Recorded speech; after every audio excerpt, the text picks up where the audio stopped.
Okay, it's time for an update with this homemade subwoofer thing I'm making. I have it connected up to my amplifier now, you know, my homemade amplifier. If you look here, this is where the speakers, where it's connected, where this is connected to my two speakers, which in this case I've just used a couple of speakers on their own. You might be able to see the other one behind the tape recorder there. But this amplifier that my homemade amplifier is also connected up to this. The speaker out, if we follow the wire, and I can find it, that's the microphone wire. Right, here's the speaker out wire, which is kind of tangled up with a few other wires, but you should be able to follow it. If we follow that wire along, you can see that it is connected. It goes up there, and down there, and into this, which is my homemade subwoofer that I'm working on. So let's take a look at this, because we didn't really get to see it properly in the last video. So this is my homemade subwoofer thing. This is the transformer that powers it. Although it looks quite small, it is powerful enough. This rectifier I didn't make. This came out of another power supply.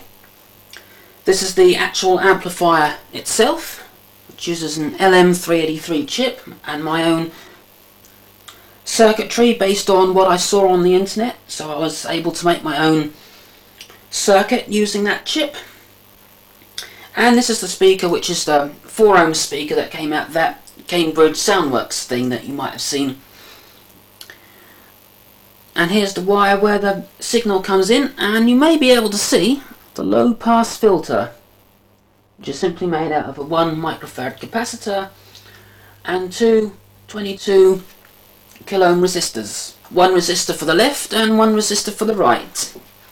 So that's a pretty good explanation of this thing. Now I hope you've taken your motion sickness pills, because I'm going to have to take the camera off the tripod here for this next bit. I'm going to play this tape and let's hear this thing in action.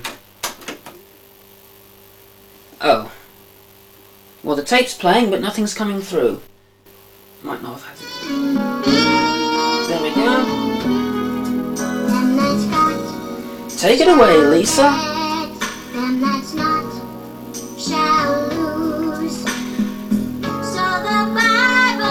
Can you see that going? And it still is news. Mama may have, Papa may have. God bless the child that's got his own. That's got his own.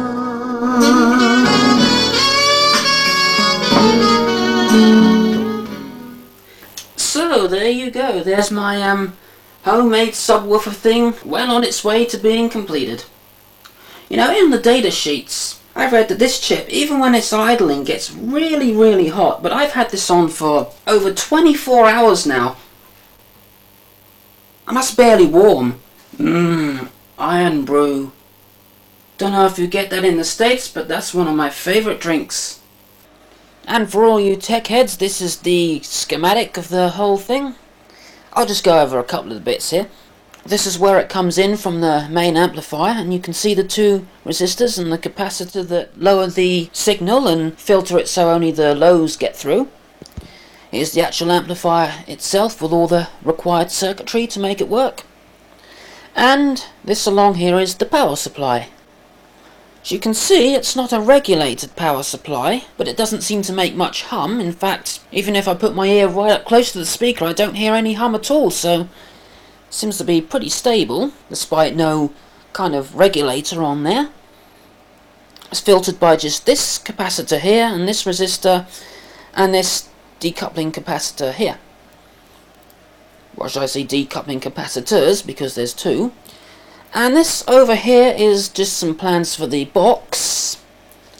I'll just move it up a bit so you can see some little, whatever they're called, measurements, that's the word.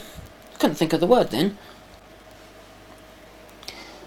But I might go with a horn design because get more out of it that way. And I know somewhere where I can get a lot of wood for free. Of course, I know somewhere where I can get the wood. And I'll probably do that in my next video. So until next time, goodbye.